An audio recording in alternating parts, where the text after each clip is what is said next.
I had to run back and change out the camera card.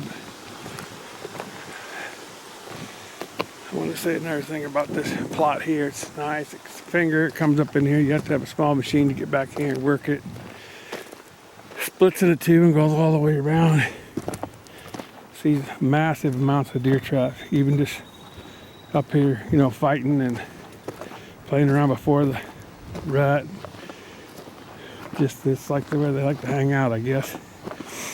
I don't see them bedding right in here much. They're always mulling around. They'll be eating when I get the food plot done. But over there's the fence line for my property.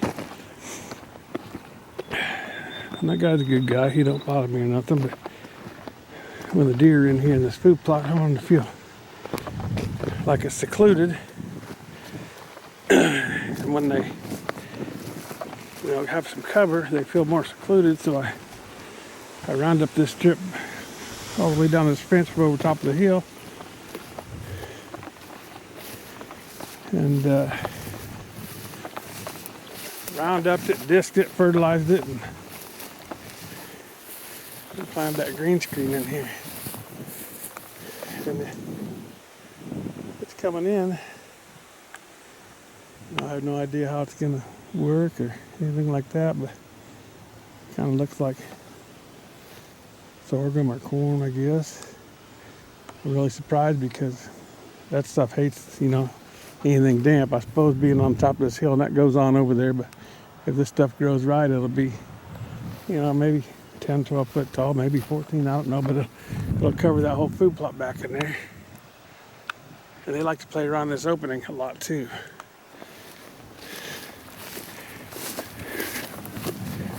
So they'll feel a lot safer, and they'll congregate in this area more. Pull them in here. Great place for blind or standing here. I had to switch out another camera battery. But that's where that screen came all the way down. I ran it down to about that tree. And clear up on that upper food plot area, I got two more areas where I'd like to put a couple of them artificial water holes in. I don't know if they'll fill themselves. I might have to keep them full with the Kubota once in a while.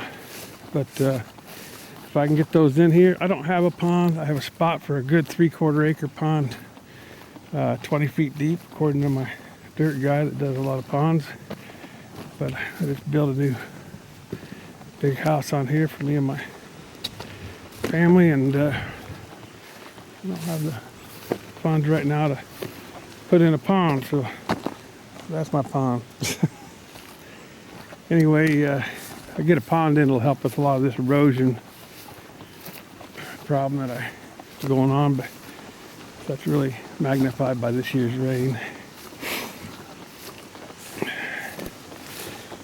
But everybody's land's a little different, and everybody's got a different budget. And you know, you start out trying to scrimp, and sometimes, like my first food plot, I did it all wrong, but I managed to turn it around a little bit and get a decent food plot out of it. It looks really nice now. And I did everything right on these upper food plots. And I get anxious, you know, it's been 30 days, it's terrible weather. You know, I got growth. You know, but last year my food plot was even, but it was short, and the deer were in there shaving it every night, you know, by the dozens. And the next year it's so thick, it's crazy. So I'm not planning on nothing too thick till next year, but you can just take and work on your land a little at a time, and you'll get some damn good exercise if you're not riding everywhere. You don't need to join no fitness club. You can kill two birds with one stone. I dug that 110-gallon tank in by myself out of the wet ground. Here we got a tree down across the trail. The other thing, a lot of my trails were by the fence when I bought this property, and I'm going to seal them in because that just creates more deer travel on the lot line. Seal them in and make my trails elsewhere, which I've already done. This is the area where I have a nice pond today.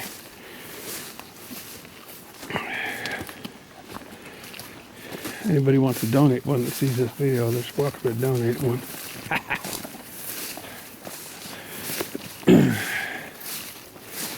Anyway, I got quite a hump to get out of here. But don't get discouraged. Keep your nose to the grindstone. I'm an old-time hunter, but kind of new at trying some of these different food plots and tactics, and trying to see what works for me on my land. And I'll keep you updated in real life. You got the Iowa Hunter at the Rockin' Bee, and we'll see you next time. Alright, Iowa Hunter coming at you again. This is kind of where the ranch house is at. Coming down this fence line, which on the left would be the neighbors, on the right would be mine. And I want to keep that area over there. Holding a lot of deer, even though it's just under the house. It's rough there. There's 7 bucks jumped out of there one day. So I've tilled that up on the right side there. Round up it, disc it. I put in that green screen. And like I said, it's bad here to put it in, but there is stuff growing in there. Even I didn't get the taller ones. I didn't get quite all the grass out of there like I wanted to, but it was the last minute thought thing that I could come down in here. If I had a screen in there, I wouldn't be carrying all the deer out of there quite as much, you know. If I want to sneak down here and get my stand, if I need to drive down here or whatever, the deer don't usually run from this cabot anyway. I got out and changed my plot watcher camera out once with 4 deer in the field, they never took off. But if you look down this field from right here on this hill, that's that Whitetail clover plot. And that used to be the trail I drove across. Now I drive over in the green area, and that trail you can see looks like road. Well, I purposely parked my disc there. From that disc on the left side there, about 10-12 feet out, that's all that green screen. It also comes down on the right of me, down closer to this trailer. So there's just an opening right here into this nice clover plot. But that green screen, this is a low area in the field right here, but that green screen, it is coming up right there. Pretty decent. So I keep it going. Last year there was sorghum in that other field, and the deer just loved it over here. You can see some of the big pictures of the deer last year. And I think the neighbor planted a little corn around the outside of that. That's just a food plot too. But this clover field is fantastic, and one with this green screen on the end of it, they'll be tucked in here. It feels real good. Nice and safe. Alright, you can look down at this clover.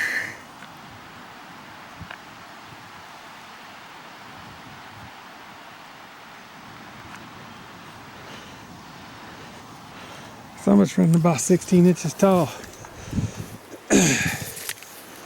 Between 12 to 16 inches. The leaves and the blooms. It's really thick. Look how dense that is. I don't have something to mow it with quite yet. Instead, I'm in the middle of building a house and trying to make food plots. Me and my wife take care of my father. He's 92. He's quite a handful on our own. But I like to get out and do this. This is my de-stress time. This food plot's pulling them in like crazy right now, so I can't wait to see what happens when it gets a little later in bow season.